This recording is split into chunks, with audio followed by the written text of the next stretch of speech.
जय हिंद, वंदे मातरम। दोस्तों, आप सभी लोगों का हमारे चैनल एजुकेशन पॉइंट विद सूरज में स्वागत है। तो दोस्तों, अगर आप लोग यूपी ट्रिपल एससी के थ्रू पेट की तैयारी कर रहे हैं तो उससे संबंधित इंडियन इकोनॉमी यानी भारतीय अर्थव्यवस्था से संबंधित एक टॉपिक लेकर आए हैं, वो भी जीएसटी। तो दोस्तों, अगर आप लोगों को ये वीडियो अच्छा लगा तो शेयर ज़रूर करना और चैनल को सब्सक्राइब कर लेना ताकि आने वाली वीडियो आपको आसानी से मिल सकें। वीडियो को पूरा अंत तक देखना। पीछे मैंने कुछ इस टॉपिक से संबंधित प्रश्न भी कराए हैं जो आपको बहुत लाभ देगा। तो आइए शुरू करते हैं। जीएसटी, जिसका फुल फॉर्म है गुड्स एंड सर्विस टैक्स, वस्तु एवं सेवा कर। ये सीधे सीधे क्वेश्चन पूछ लेता है जीएसटी का फुल फॉर्म क्या है, तो होगा गुड्स एंड सर्विस टैक्स। तो जीएसटी आने से पहले जो कर था वह दो प्रकार का लगता था, एक ट्रेडिंग टैक्स हो गया और दूसरा सर्विस टैक्स हो गया। सीधे सीधे कहें 17 अप्रत्यक्ष कर, जिसमें 8 केंद्र सरकार द्वारा और 9 राज्य सरकार द्वारा लगाया जाता था, और 23 सेस यानी उपकर को मिलाकर एक टैक्स बना दिया गया जिसका नाम जीएसटी रखा गया। जीएसटी एक प्रकार का अप्रत्यक्ष कर होता है, इनडायरेक्ट टैक्स होता है। अब आप लोग कहेंगे ये अप्रत्यक्ष कर क्या होता है? अप्रत्यक्ष कर, इनडायरेक्ट टैक्स वह टैक्स होता है जिस पर लगाया जाता है वह नहीं चुकाएगा। जैसे आप लोग जानते हैं सिनेमा घर हो गया, सिनेमा घर पर जो टैक्स लगता है वो सिनेमा घर जिसका है उस पर लगता है। तो जो लोग जाते हैं देखने के लिए उनसे वसूला जाता है। जैसे आ गया अप्रत्यक्ष कर में मनोरंजन कर हो गया, सीमा शुल्क हो गया, उत्पादन शुल्क हो गया, आदि जो हैं अप्रत्यक्ष कर हैं। तो आगे देखते हैं। विश्व में सर्वप्रथम जीएसटी लागू करने वाला देश फ्रांस है। 1954 में लागू किया गया था। सीधा सीधा क्वेश्चन पूछ लेता है। भारत में जीएसटी की शुरुआत 1 जुलाई 2017 को हुई थी। उस समय वित्त मंत्री अरुण जेटली हैं, जो इस समय उनका निधन हो चुका है। भारत में जीएसटी का मॉडल जो है वो कनाडा देश पर आधारित है। भारत में एक विधेयक बिल पास किया गया था 122वां संविधान संशोधन विधेयक बिल के तहत, जो संसद में पेश किया गया था। अगर संविधान में कोई संशोधन करना हो तो जाहिर सी बात है पहले लोकसभा में बिल पास होना चाहिए, उसके बाद राज्यसभा में बिल पास होना चाहिए, अंत में जाकर राष्ट्रपति का मुहर होना चाहिए, तब जाके आगे संविधान संशोधन होता है। सर्वप्रथम जीएसटी बिल का प्रारूप तैयार करने वाली समिति के अध्यक्ष जो है असीम दास गुप्ता थे। अब बिल पास हुआ है तो संविधान संशोधन होगा ही। तो 101वां संविधान संशोधन अधिनियम 2016 के तहत जीएसटी को संविधान में जोड़ा गया था। कौन से संविधान संशोधन के तहत? 101वां संविधान संशोधन अधिनियम के तहत। और कौन सा बिल था? 122वां संविधान संशोधन विधेयक बिल था। जो बिल है उसे लोकसभा में 3 अगस्त 2016 को पास किया गया था और राज्यसभा में 8 अगस्त 2016 को पास किया गया था, और राष्ट्रपति का मुहर 8 सितंबर 2016 को पास किया गया था। ये सीधा सीधा क्वेश्चन पूछ लेता है ये डेट को लेकर के। और फिर 15 राज्यों ने इसे पास किया, जिसमें पहला राज्य असम था और दूसरा राज्य बिहार था, और सबसे अंत में जम्मू कश्मीर जो आपका केंद्र शासित प्रदेश है वहाँ लागू किया गया। तो पहला राज्य असम हो गया, दूसरा बिहार हो गया, और अंत में जम्मू कश्मीर जो आपका केंद्र शासित प्रदेश है वहाँ लागू किया गया।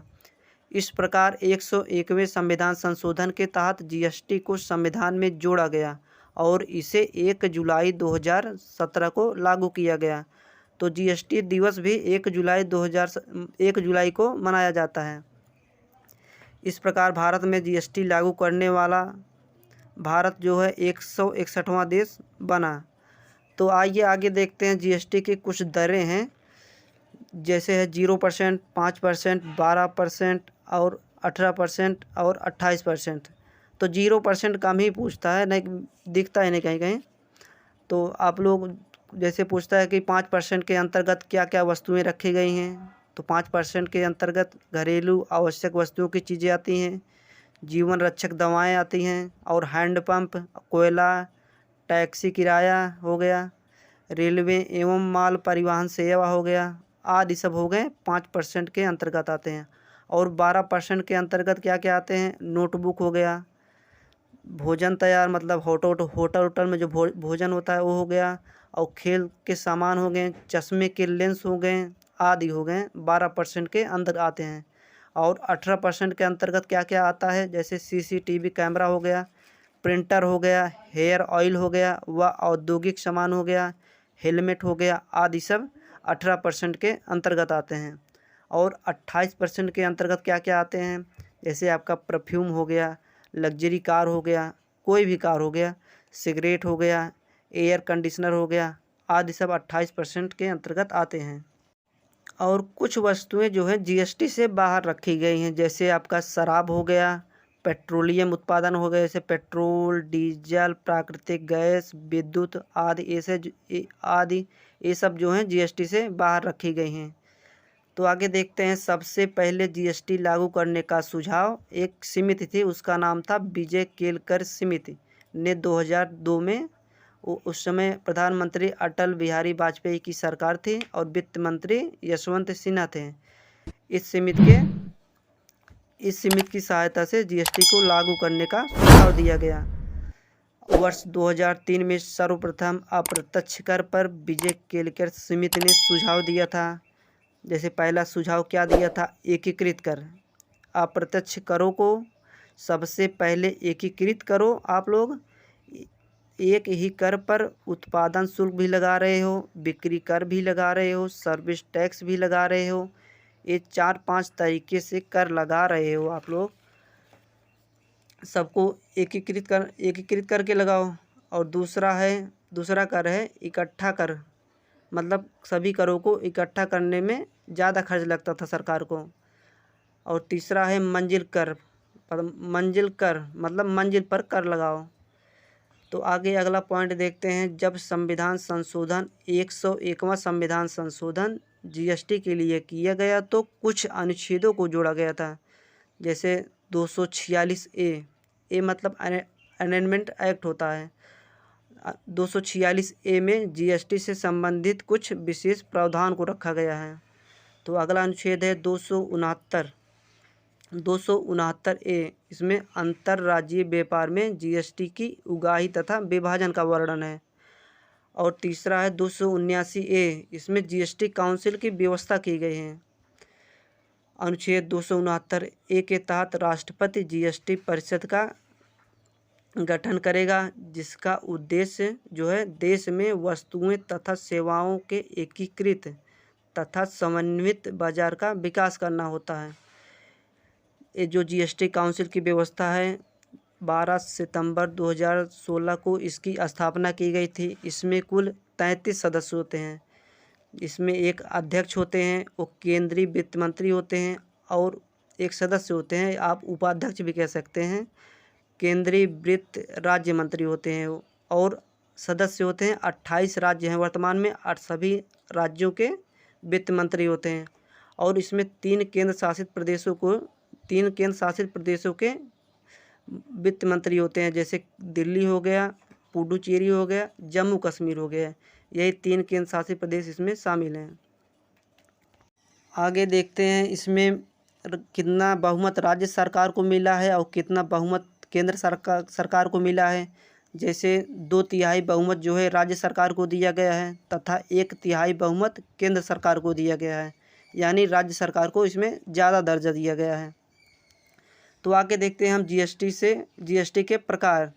तो GST के 3 प्रकार होते हैं। जैसे पहला हो गया CGST, दूसरा हो गया SGST, तीसरा हो गया IGST। तो एक एक करके देखते हैं। जैसे पहला हो गया CGST का फुल फॉर्म होता है सेंट्रल गुड्स सर्विस टैक्स, यानी केंद्रीय वस्तु एवं सेवा कर।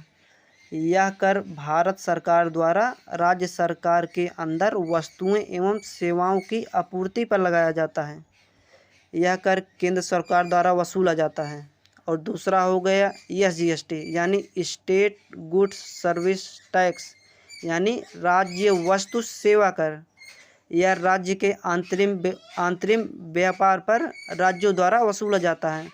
SGST पर राज्य सरकार का अधिकार होता है। और तीसरा है IGST, integrated goods service tax, एकीकृत वस्तु एवं सेवा कर।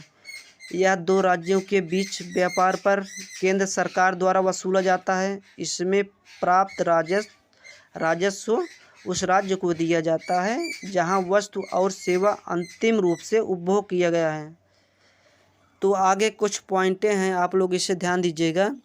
GST चोरी करने वाले को 5 साल की सज़ा निर्धारित की गई है। अगला पॉइंट है GST को पंजीयन में कुल 15 डिजिट होते हैं। ये भी क्वेश्चन पूछा जा चुका है। तो आगे हम आप लोगों को इस टॉपिक से संबंधित कुछ महत्वपूर्ण प्रश्न करा रहे हैं। आप लोग इसे ध्यान से देखिएगा और सुनिएगा। तो जैसे पहला प्रश्न है, GST किस प्रकार का कर है। तो हमने आप लोगों को पीछे बताया GST एक प्रकार का अप्रत्यक्ष कर है। और दूसरा प्रश्न है, GST का पूरा नाम क्या है। गुड्स एंड सर्विस टैक्स, वस्तु एवं सेवा कर। ये जो क्वेश्चन हम कराएंगे आप लोग को, कुछ क्वेश्चन इसमें पूछे गए हैं, कुछ क्वेश्चन करंट के भी हैं। तो आप लोग इसे पूरा देखिएगा और ध्यान से देखिएगा और ध्यान से सुनिएगा। तो अगला प्रश्न है, भारत में GST जो लगा है वो किस देश से लिया गया है। तो हमने पीछे आप लोगों को बताया है कहाँ से लिया गया है, कनाडा से लिया गया है। तो अगला प्रश्न है, विश्व में GST लागू करने वाला पहला देश कौन है। तो हमने आप लोगों को बताया फ्रांस है। कब लागू किया था, 1954 में। भारत में GST लागू कब किया गया था। तो कब किया गया था, 1 जुलाई 2017 को। 1 जुलाई को GST दिवस के रूप में मनाया जाता है। अगला प्रश्न है, किस संविधान संशोधन विधेयक बिल द्वारा GST को भारत में लाया गया था। तो 122वां संविधान संशोधन विधेयक बिल था, उसी के तहत भारत में GST को लाया गया था। तो अगला प्रश्न है, संविधान के किस अनुच्छेद में केंद्र और राज्य को GST लगाने के संबंध में वर्णन है। तो अनुच्छेद 246A के तहत संविधान में केंद्र और सरकार को GST लगाने का वर्णन है। अगला प्रश्न है, GST लागू करने का सुझाव किस समिति ने दिया था। तो वह कौन सा समिति है, विजय केलकर समिति, जो 2003 में आया था। अगला प्रश्न है, सर्वप्रथम GST बिल प्रारूप तैयार करने वाली समिति के अध्यक्ष कौन थे। तो थे असीम दास गुप्ता। वह कौन सी समिति थी, विजय केलकर समिति। उसके अध्यक्ष असीम दास गुप्ता थे। और अगला प्रश्न है, संविधान के किस अनुच्छेद के तहत GST परिषद का गठन किया गया था। तो हो गया अनुच्छेद है 279A। उसमें कितने सदस्य होते हैं, 33 सदस्य, जैसे हमने आप लोगों को बताया। अगला प्रश्न है, GST परिषद में कुल सदस्यों की संख्या कितनी होती है। ये तो हमने आप लोगों को अभी बताया, 33 सदस्य होते हैं। अगला प्रश्न है, GST भारत में किस संविधान संशोधन अधिनियम के द्वारा पारित किया गया। तो 101वां संविधान संशोधन अधिनियम आया 2016 में, उसी के तहत GST को भारत में शामिल किया गया था, संविधान में शामिल किया गया था। और कौन सा विधेयक बिल था, 122वां। इसे आप लोग ध्यान दीजिएगा। अगला प्रश्न है, GST के तहत वस्तुओं और सेवाओं को मुख्य रूप से कितने दरों में निर्धारित की गई है। तो मुख्य रूप से 4 दरों को निर्धारित की गई है। जैसे पहला है 5%, दूसरा है 12%, तीसरा है 18% और चौथा है 28%। और अगला प्रश्न है, किस अनुच्छेद के अंतर्गत मानव उपभोग के लिए एल्कोहल यानी शराब को GST से बाहर रखा गया है। वेरी मोस्ट इम्पॉर्टेंट प्रश्न है, आप लोग इसे ध्यान दीजिएगा।